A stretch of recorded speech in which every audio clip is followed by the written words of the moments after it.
Hot Rod Association presents Championship Drag Racing on ESPN Speed World. The NHRA, the world's largest motorsport sanctioning body, showcasing speeds in excess of 290 miles an hour and traveling the quarter mile in less than 5 seconds. Championship Drag Racing from the NHRA.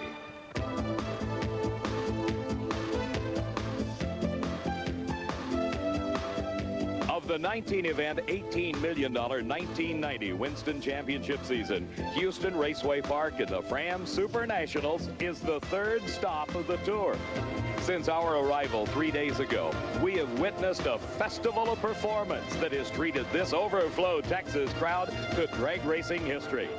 Leading the list is the quickest pro stock field ever, led by the record-shattering times of Mark Powick with an elapsed time of 7.22 seconds at over 188 miles an hour.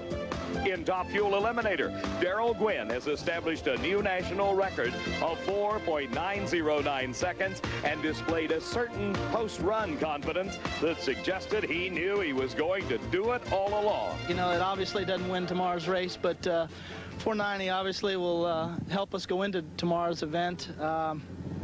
It's a great feeling. You know, we've been struggling at the beginning of the year, and to come back and run 490 in the heat of the day here at this Houston facility is quite a thrill for me.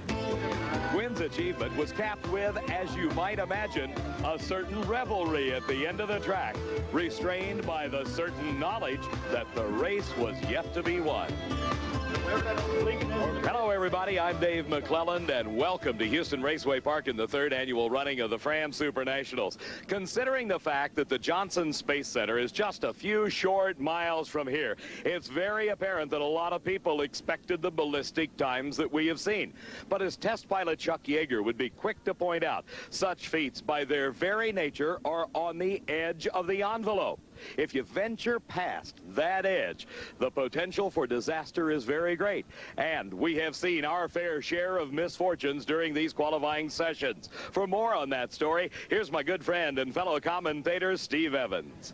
David, the dedicated personnel of NHRA Safety Safari had a couple of challenging qualifying days here in Houston. It all began with top fuel driver Jimmy Nix. At long last, in the home of NASA, a rocket was actually launched.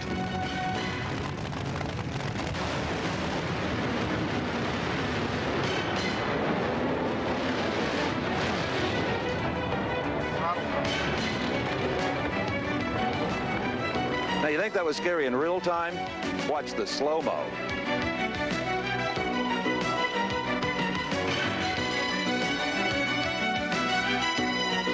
At the peak of its flight, Nix's engine was running full blast, wide open, stuck throttle. It landed in a blaze of tire smoke until that engine mercifully expired into a ball of fire. He was totally unhurt.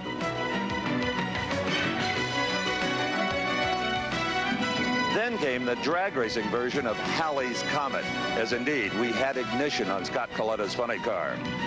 Coletta did a fine job of driving. He was A-OK, the body pretty much abused. Scott's father, Connie, relieved that his son was unhurt, then crawled into his top fuel dragster and suffered the most devastating crash of them all. Out of control, in the shutdown area, head on into the Armco guardrail at well over 220 miles per hour. In replay, watch closely. You'll see the wing support stand collapse, the car unloads, and Connie was merely a passenger.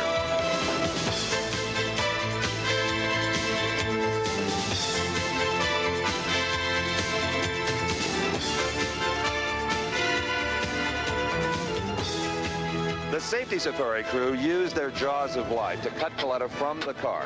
He was medevaced to Houston's famous medical center and diagnosed as having 2 broken ribs, a collapsed lung, and a badly bruised leg. David? Steve, obviously the good news is that Connie is well on his way to recovery. We've had tremendous amounts of rain here at Houston Raceway Park in the early days of the event, but today the weather bright and clear and a huge crowd on hand. Before we get to round number 2 of Top Fuel Racing, let's take a look back at what happened in the earlier rounds of Pro Stock. In round 1, the number 1 qualifier, quickest car in the world, Mark Howick on the far side, got beat by a starting line advantage by Ricky Smith. Smith in his Pontiac advanced into round number 2. The King, North Carolina racer, good friend of the Petty family, proudly bearing the colors of STP on his Pontiac, moved into round number 2 to race against Larry Morgan of Newark, Ohio. In his first round race, Morgan had beat Jerry Haas. This time, once again, Smith got the advantage off the starting line and outran Morgan to take the victory and move into the semifinals of the Supernationals. Another second round pair found Warren Johnson in the AC Delco Oldsmobile out of Duluth, Georgia, racing against the Atco Chevy Beretta from Yuma, Arizona, Gordy Rivera. In his first round race, Rivera had defeated Darrell Alderman in the Dodge, and here in round 2, he unleashed the power of the Bill Jenkins big block just a hair too quick. He left a red light on the starting line, Johnson the victor. In round number 2, Kenny Delco, driving the Paul Rabeski Pontiac, accomplished something that very few racers have done. That is, he outdrove and outran the Motorcraft Ford probe of Bob Glidden. As we rode with Glidden in this side-by-side race with the Pontiac, the flashing red indicator on the dashboard told Bob when to change gears.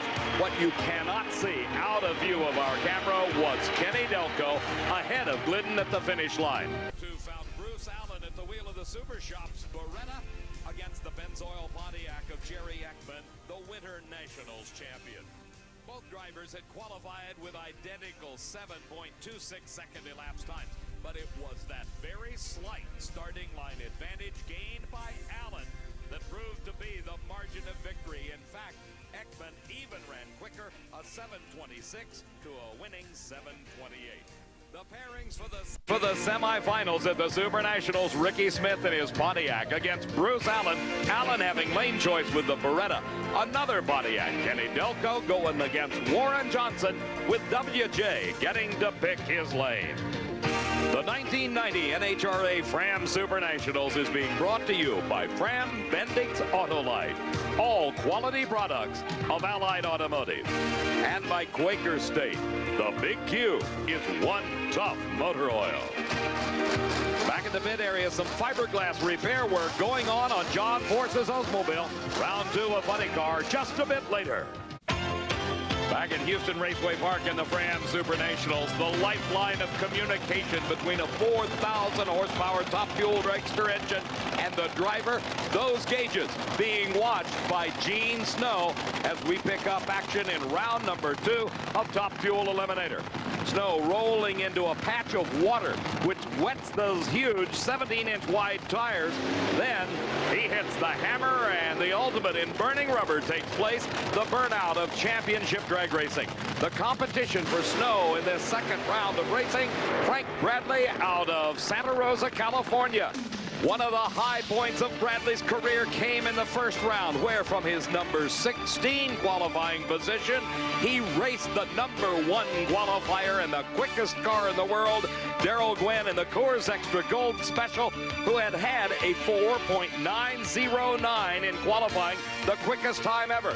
But in the first round, you see Gwynn trying to control that wheel stand. He brought it back to earth, but Bradley, smoking the tires, was long gone.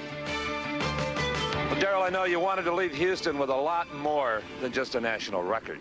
Yeah, obviously, Steve, it's hard to take, real hard to swallow when you go out there and you don't smoke the tires, which everybody else is doing, and you know you can get down the racetrack, and you got down the racetrack too good because you wheel stood. That's what's so discouraging. But the car's here, I'm here. We didn't have an accident, and that's obviously what we're here for, is a race tomorrow and the next day and the next day after that. Good attitude. Thank you.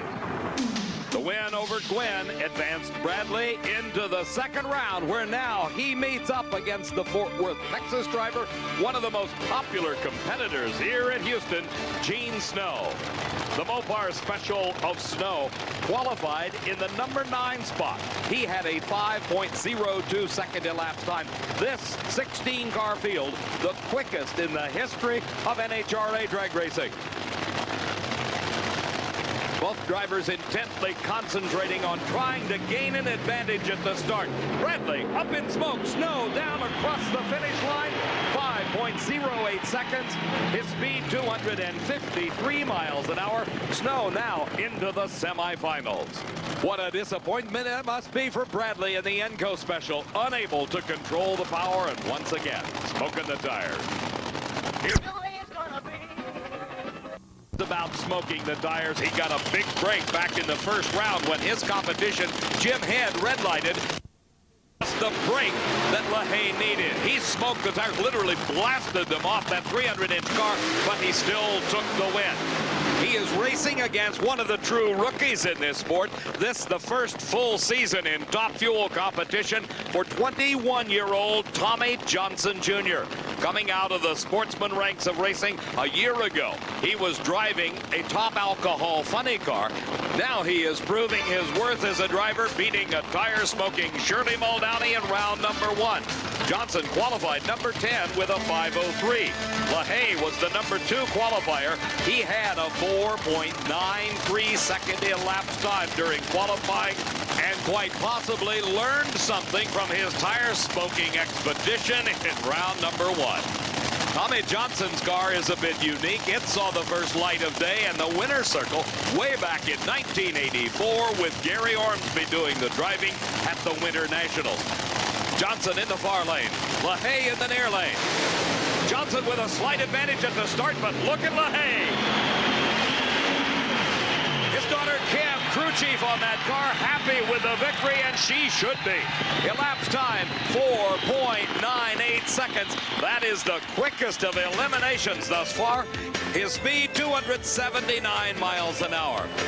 With the Darrell Gwynn crew, you can read the disappointment on their faces. The world's quickest dragster into the trailer for the long trip to the next race.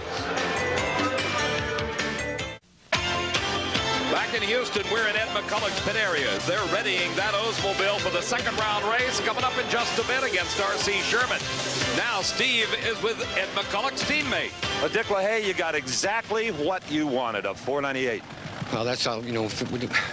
Excuse me, I'm a little tongue-tied. We didn't figure it would take any more than that. You know, the first round we got very lucky with the red light from Jim Head, and Kim said we got to calm this thing down somehow, and obviously she made the right call. What did she do? She took some clutch out of it and took some more power out of the motor. All right, see you around in the semis. At the starting line of this magnificent Houston Raceway Park facility, 2 very popular drivers doing side-by-side burnouts. In the far lane, it is Laurie Johns, the champion of the Winter Nationals. In the near lane, the man that previously held the track record here at Houston, Eddie Hill out of Wichita Falls. His number 11 qualifying time of 5.07 seconds earned him the right to race Kenny Bernstein. The Budweiser King had a 5 flat in qualifying, and in the first round, he and Hill squared off on the starting line. We rode along with Kenny and got his perspective as he smoked the tires, and Hill blew past him for the win. His time was only 5.21 seconds, but that moved him into round number 2, where he races Laurie Johns out of Corpus Christi, Texas. Johns was the number 3 qualifier, 4.97 seconds. She strung together consecutively 4 second elapsed times, including her first round win over Doug Foxworth. Hill up in smoke. Laurie Johns smokes the tires. Hill is back on the throttle. Can he catch her? He does. Eddie Hill goes into the semifinals, and Fuzzy Carter, his crew chief, goes nuts. There's the time. It wasn't pretty, but it was a victory, and that's all that matters. He who gets to the finish line first, 7.35 seconds his time. That moves him to the semifinal round of racing at the Supernationals. Our next pair of cars already fired and approaching the water box. Here is the rookie, Leo Porky Gastelum.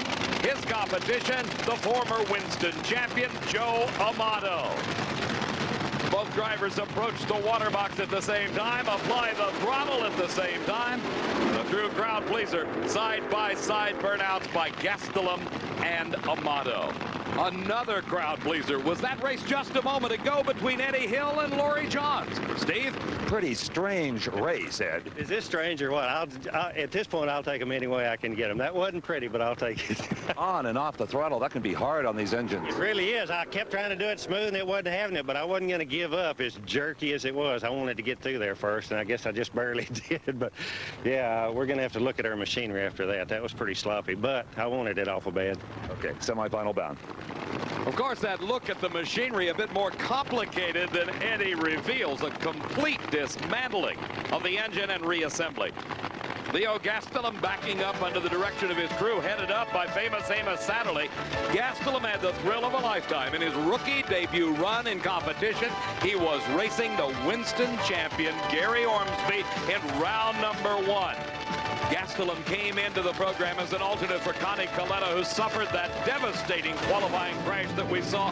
And in that first round race, Gary Ormsby smoked the tires. Gastelum across the finish line with a 5.08 second elapsed time. I'm just ecstatic about being here. I respect everybody who's helped me. I'm just happy in it. I'm telling you. I'll make you even happier. How about a 5.08? Holy mackerel. Woo! That 5.08 is good, but he's going to need as much as he can find against Joe Amato, who qualified 5th with a 4.99 and beat Kenny Koretsky in his first round race. The difference between the winning times of Joe Amato and Leo Gastelum in round number 1 was only 0.03 of a second, enough to give the choice to Gastelum, and he has selected the lane furthest from the camera. Amato across the finish line by a couple of car lengths. He takes the win at 5.04 seconds. His speed over 271 miles an hour. Gastelum slowed to a 5.20, but had a big starting line advantage.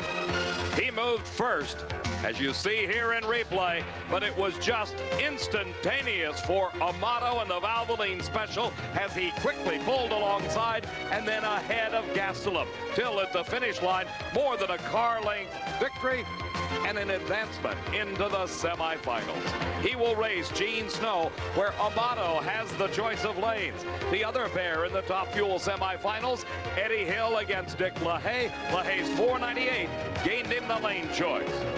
Steve Evans. Well, Joe, after watching Eddie and Laura, you had to go to the line holding your breath. It's been the upset nationals here, boy. Everybody's smoking the tires. It's bad out there. Some hook up and some don't. Why? It's just your combination. If you're a little too greedy and try and get that little couple hundredths more, you know, just it smokes the tires. Nobody knows why. You know, you don't know which lane is the right one and all. I mean, it's just nervous time. Subdued and serious, unusual for Joe Amato. Funny cars next at the Supernationals. At the end of today's Fram Supernationals, we're going to be announcing the Goodyear Eagle Driver of the Race Award. Goodyear will be giving $1,000 to SEMA, the scholarship fund of the Specialty Equipment Market Association, in that driver's name. You stay tuned for that. Right now, it's round number 2 of funny car racing. Here's Mark Oswald at the wheel of the Candies and Hughes Ford Probe. Oswald, having had problems during qualifying, finally got them all sorted out and ran a 5.32 second in elapsed time. That qualified him in the number 4 spot. Here in round number 2, he's to be racing Tom Hoover. Hoover out of Minnesota had a 5.34 and defeated Whit Bazemore in his first round race, but suffered engine damage. He was unable to repair it and make it back to the line in time. So Mark Oswald gets the break he needs. Here in round number 2, he gets a bye run. He can now test. He can try something on this car and find out if it will work, as he is automatically into the semifinals. The car into a giant wheel stand at mid-track. Oswald very quickly lifts out of it and crosses the finish line. And he knows most likely that that 7:29 will not earn him lane choice in the semifinals. Let's watch again. He's off the starting line, and you can see there the wheels were already off the ground. Then as he applied the power, they continued to come up until finally he says enough is enough. And Oswald just shuts it off to coast through and go into the semifinals. Sitting inside the Castrol GTX Oldsmobile of John Force, there on the right-hand side of your screen, you can see the burnout already being conducted by Mark Sievers. As we ride along with John, you're sitting inside the cockpit of the dominant car in competition. John qualified in the #1 spot with a 5:25. Then in his first round race, he set low elapsed time of the race thus far at an outstanding 5.23 seconds. He defeated Dal Denton on that run. His competition is Mark Sievers, driving the Rialto, California-based car of John Lindsay. Sievers defeated Jerry Caminito in his first round race. Sievers turning a 5:36. That's a full 1/10 of a second improvement over his #9 qualifying time of a 5:46. The lane choice, obviously, going to John Force in the near lane. Not a broad, expansive vision for John Force, but just enough to see the green light on the tree. Sievers with problems and Force across the finish line. 5.28 seconds at 279 miles an hour. Yet another 5:20 elapsed time for John Force. Back at the starting line, the electric starter motor spinning the supercharger, which in turn turns the engine over, allowing it to fire and come to life in the Miller High Life Oldsmobile of Ed McCulloch. This has been quite a race for McCulloch, one of the original stars of funny car racing. He did not qualify at this event until the final attempt late Saturday night. Steve? John, America rode along with you on that one, and I have to tell you, it was a thrill. I don't know exactly what it runs, Steve. 5:28. Well, it's consistent. We're really excited. It's starting to pay off the breakage we've had. We left $100,000 in metal from here clear back to California, and it's just whipping these 20s out right and left, and it's just consistency, and it don't matter who we race.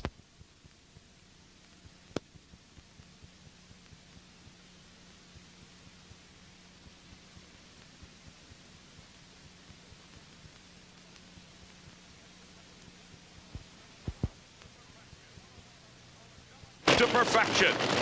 For McCulloch, as I told you, he qualified on that last attempt. Was not particularly pretty or quick. Only a 5:63. He beat Jim White in the first round. His competition, R.C. Sherman, had qualified 6th at a 5:40. Beat Johnny West in his first round race. But McCulloch recaptured some performance in that first round victory when he ran 5:31. That earned him lane choice here against R.C. Sherman. McCulloch has chosen the far lane of the track. The lanes appear to be equal to this point. McCulloch moving strongly across the finish line with a 5.32 second elapsed time. His speed 270 miles an hour. Not far behind was Sherman with a 5:41 271. The last pair of cars in this round #2 of Funny Car Eliminator coming to life. This is the Winston champion. Bruce Larson at the wheel of the Century Tack Engages Oldsmobile. Larson lost the lane choice in first round competition to this man, the Winter Nationals champion. Here is K.C. Spurlock. Spurlock burst onto the scene at Pomona from his #16 qualifying spot. He's the guy that laid away the low qualifier, John Force, at Pomona. And thus far, the entire funny car contingent has been paying the penalty of making John mad. Bruce Larson qualified in the #2 spot with a 5:30. Beat Al Hoffman in round #1, but smoked the tires. K.C. Spurlock qualified 7th with a 5:45. He beat Jim Murphy in round 1 with a 5:40. That earned him the lane choice. He has selected the lane nearest the camera. Remember, Ed McCulloch took the far lane, giving validity to the claim that the track is equal at this point. Spurlock and Larson. A tremendous race, and Bruce Larson wins it by just a couple of feet. Larson with a 5.31 second elapsed time. Spurlock with a 5.34. That victory by Larson moves him to the semifinals, where he'll race at McCulloch. Having the lane choice is Larson. The other pair finds Mark Oswald against John Force in a battle of the Titans. John Force getting to select the lane. At the far end of the racetrack, Bruce Larson performing some necessary housekeeping duties. Semifinal racing coming up next. We're back at Houston Raceway Park at the 3rd annual Fram Supernationals. I'm Dave McClelland along with Steve Evans, and we're getting ready for the semifinal round of racing in Pro Stock Eliminator. Steve's got an inside look on how we keep up. David, like you, I read every car magazine I can get my hands on. And I like to buy them, at airports, so I can pay $3-4 a copy instead of subscribing like any intelligent human being. But that kind of fiscal irresponsibility ends with my favorite publication, National Dragster. Because by being a member of NHRA, I get Dragster 48 weeks a year in my mailbox for about 88 cents a copy instead of the $2.25 cover price. And as you know, Dragster is a lot more than great photos and race coverage. There's lots of fun stuff during the year. The annual photo contest, kids drawing contest, even a collection of bad drag racing poetry, which I actually thought was pretty good. And of course, you also get the rule book, and the patch and the pen, and all the goodies. And if you call this number and join NHRA right now, you'll get the newest Diamond P home video, Drag Racing 89, absolutely free. Call right now. The racers in Pro Stock call this man Tricky. You saw it on the window of his car a moment ago. Of course, we're talking about Ricky Smith, regarded by many as one of the finest drivers ever, particularly in his ability to react to that Christmas tree. Across from him, Bruce Allen in the Chevy Beretta. No slouch at all when it comes to leaving the starting line. The winner here goes into the final round of Pro Stock at the Supernationals. Both cars set. Almost identical reaction times, only 0.02 of a second difference. The power of the Chevrolet comes to play, and it is Bruce Allen winning it. 7.29 seconds, his speed 188 miles an hour. Ricky Smith tried as best he could, but Bruce Allen matched everything Smith had to offer at the starting line.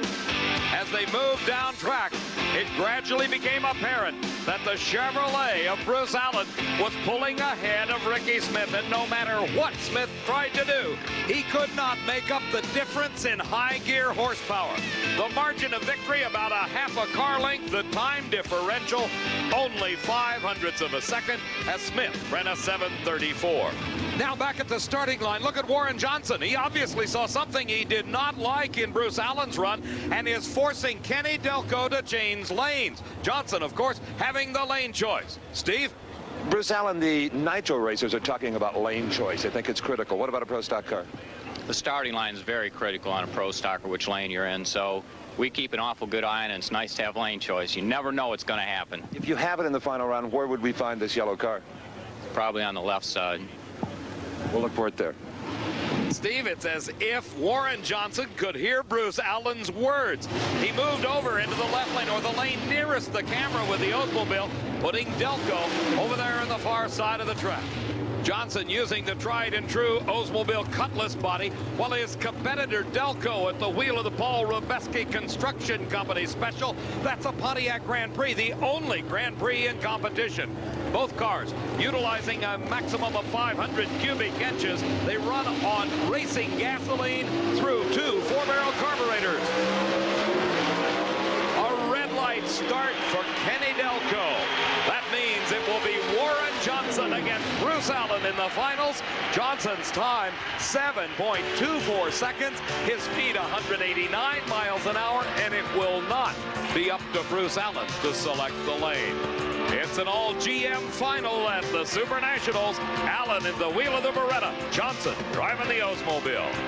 Back in Eddie Hill's pit area, crew chief Fuzzy Carter putting the final touches on that all-important clutch adjustment.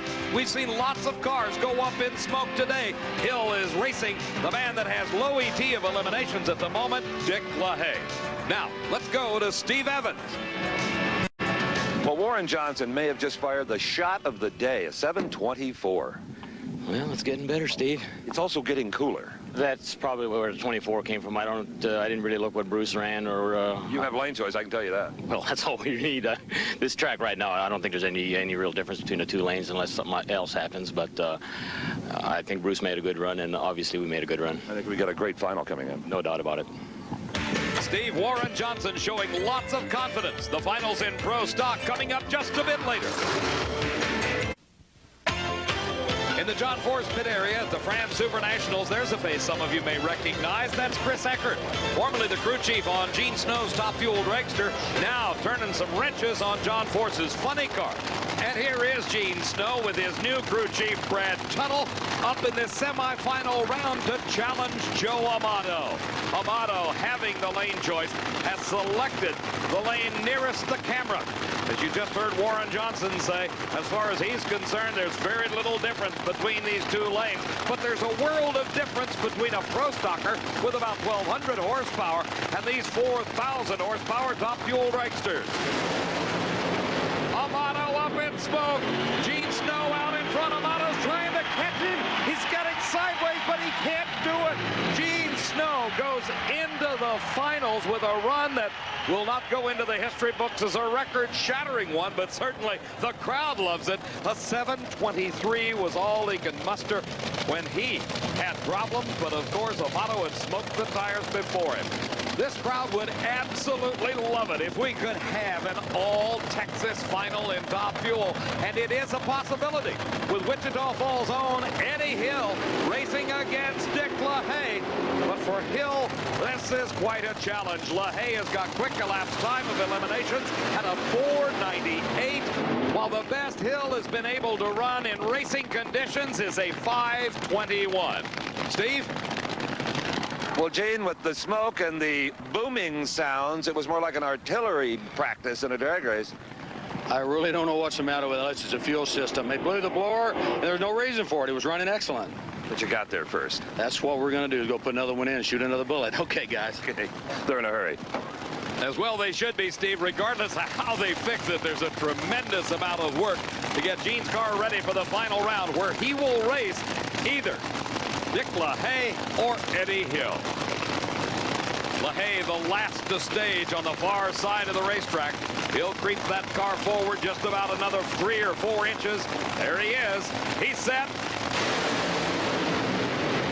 LaHaye and Hill at the finish line. Dick LaHaye sets new low ET of eliminations, 4.974 elapsed time. His speed 278 miles an hour. Hill found some power. He ran a 5:07 at 271, but not quite enough.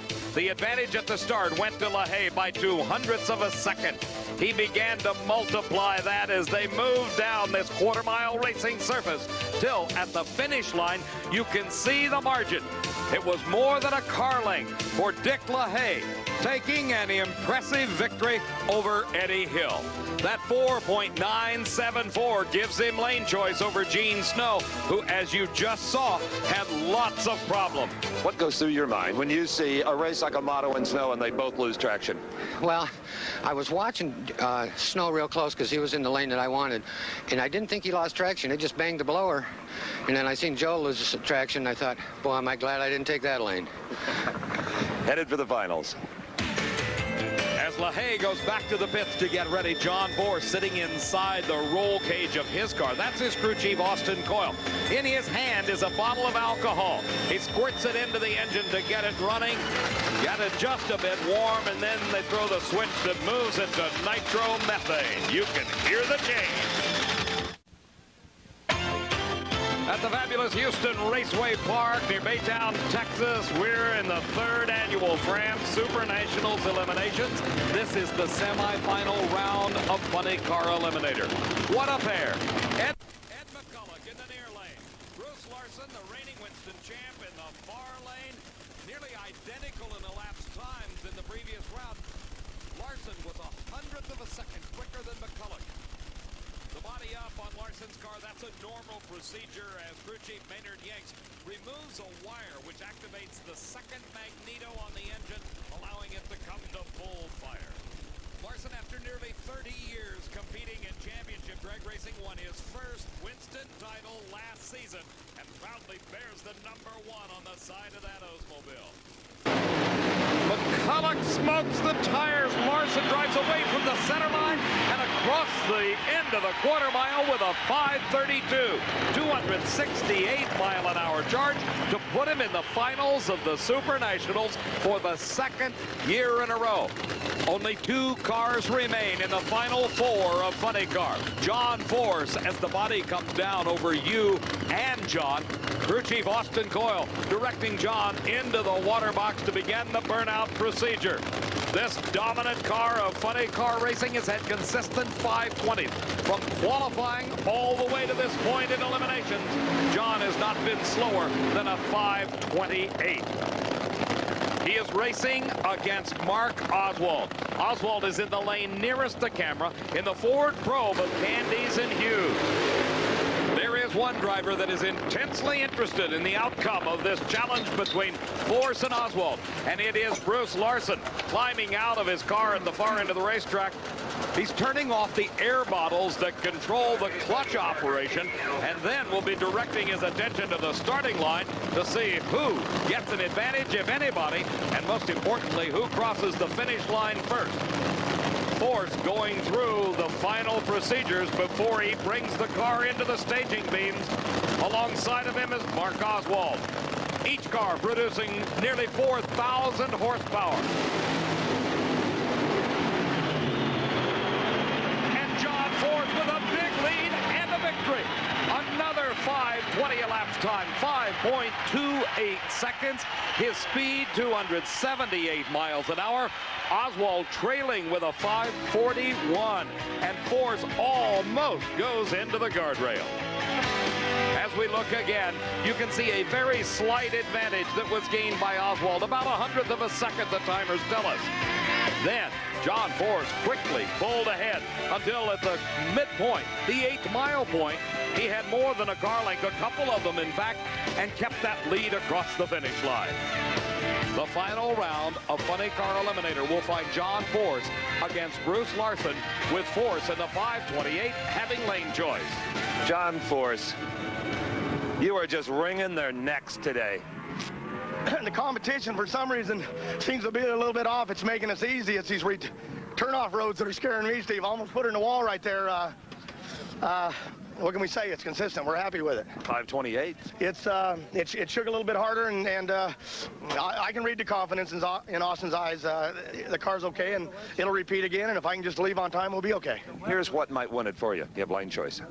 Well, lane choice is very important, and, you know, when you got a handful of sponsors like you see on the side of this car, you better produce. I let them all down at Arizona, and I hope to God I don't let them down today.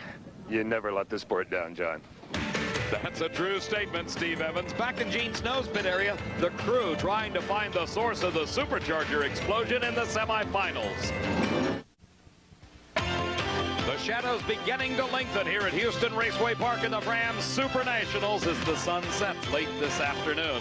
Earlier today, Steve had a chance to look at one of the more unique vehicles in competition.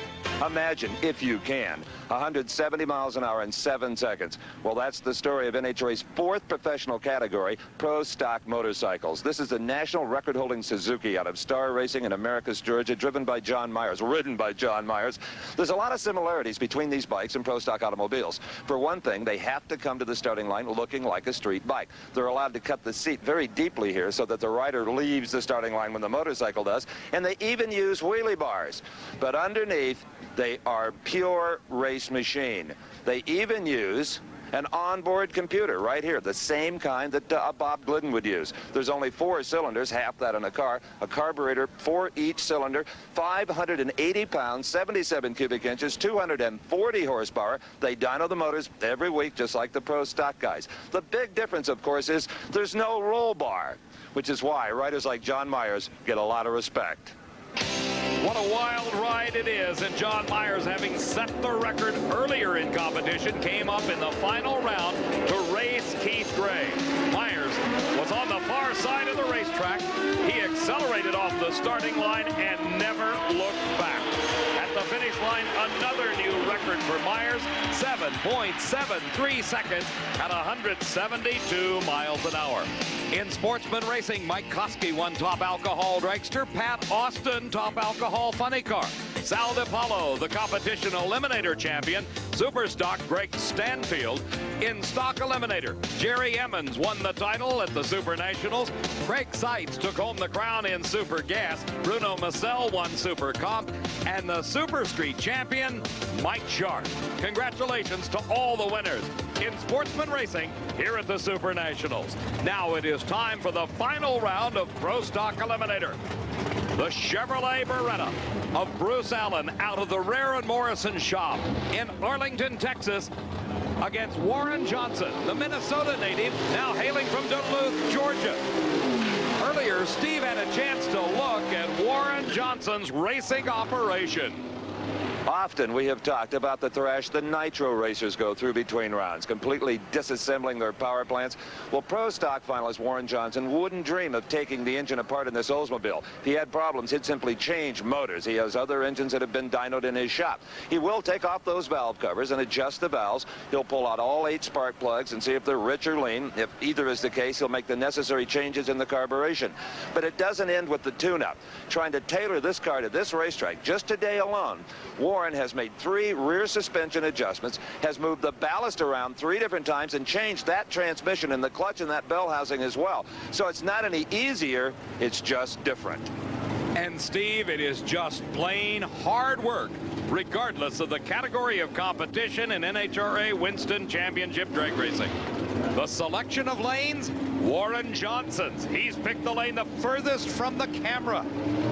Both drivers taking their time about staging, getting themselves set, ready to react to the green light. And something going wrong with Bruce Allen's car. Warren Johnson wins the Supernationals.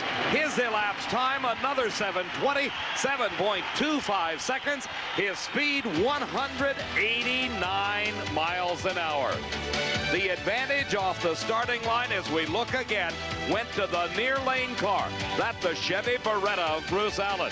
He had picked up 0.03 of a second, but by the time they reached the middle of the track, he was already shut down, watching as Warren Johnson disappeared to the finish line and the championship of the Fram Supernationals. Steve? Congratulations, Warren. A big win for you. Thank you, Steve. There's no such thing as a bad win or a good loss. There's no doubt about that. Felt like a pretty good run. 7:25. Tell us about the race with Bruce. Well, Bruce is a good, clean racer. We always enjoy racing each other. Naturally, I enjoy it better when I win, but we've always had extremely good races and always tight. You turn your nose up at a 7:25. It's only 300s off the best ever run. Yeah, but we should have run the best ever. Well, I'll tell you, if you're not greedy, you're not a good drag racer.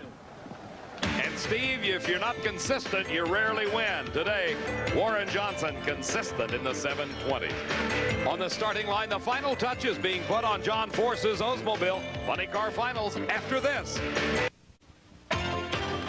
The final round of Funny Car Eliminator underway as Austin Coyle pulls a wire off of that ignition system. He also using the same technique. In fact, he developed it.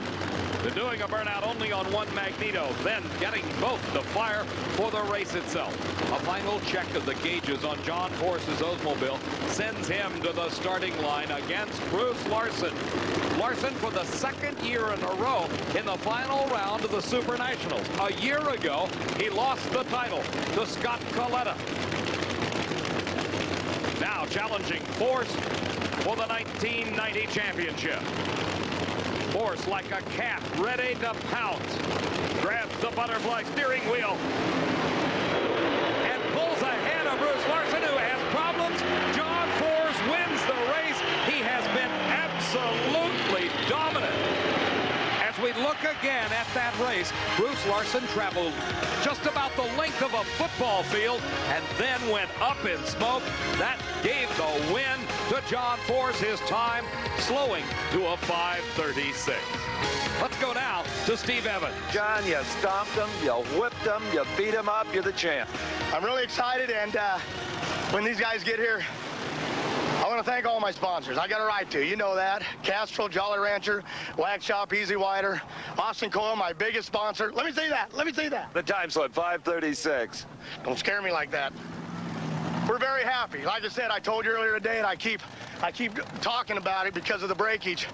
We ran a lot of parks between Pomona and through Arizona here. We left a scrap pile behind, and Coyle kept saying, Forrest, we're going to get your money back. I cried every day about it, and all of a sudden it got some back, so I'm really excited. But most of all, I'm proud for him, because that guy's been taking a real beating, Coyle, and I love him, and he's nuts, and this is all corny, but I rode him and he pulled this thing out.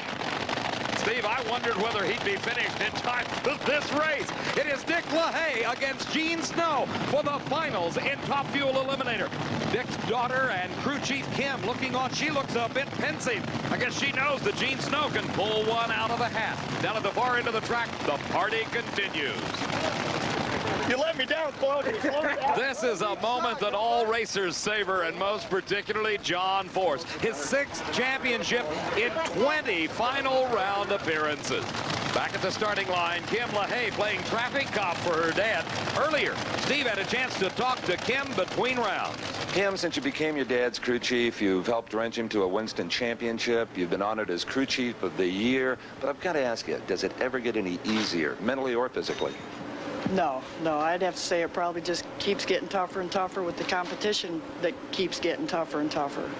And nothing in this sport is light. I mean, you stay in great shape, that's for sure. Thanks, Steve. No, there are a lot of heavy things, but a lot of them I have to have help with, too. At the Winter Nationals, you underestimated Laurie Johns. What about here? We did underestimate Laurie Johns. We just tried to go out there to repeat. I think today we're going to try to do the same thing. It's one of more races trying to repeat than to step on it. As Kim LaHaye, Tom Cattleman, the rest of the crew looking on, Dick LaHaye stages against Gene Snow. LaHaye with the lane choices in the far side of the track. A red light for Gene Snow. LaHaye gets very close to the center line, but drives away to a 5:07 victory, a speed of over 278 miles an hour. So Dick LaHaye, the champion in Top Fuel Eliminator at this Fram Supernationals. In instant replay, we have an opportunity to see Gene Snow leaving the starting line too soon. He realizes it, instantly shuts off. For LaHaye, he had the race won, but he had to contend with the problem of his car drifting close to that center line. He did not want to cross it and gently steered the car back into the racing lane, crossing the finish line with a 5:07. Under NHRA's first or worst rule, even though Gene Snow red-lighted, had Dick LaHaye crossed the center line, the victory, as I remember the rules, would have gone to Snow, and you got awfully close. Well, I'm telling you, it got awful close. It was carrying the front end out there, and I just kept turning the wheel, and all of a sudden it set the front end down, and I drove right back away from it. But it was plenty close, and I was plenty concerned. Did you know that he had red-lighted? No, I didn't. I seen him deep stage, and, you know, they'll do that against you every now and then, and it'll bite him. I mean, maybe it'll teach him a lesson in the next one, but yeah, I'm thrilled to no end. Kim has made the calls all day long, and here we are, right? The Larry Miner Miller High Life Team LaHaye is back in the winner's circle, and we're looking to win some more, too. You've won a lot of them, but wouldn't you call this one of your better performances the entire weekend? Oh, it's the best ever.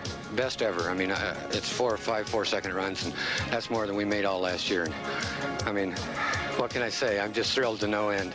Going for the championship in a big way with these points. Yeah, I guess we can start thinking about that, couldn't we? Let the celebration begin, huh? It's time, Steve. Thank you.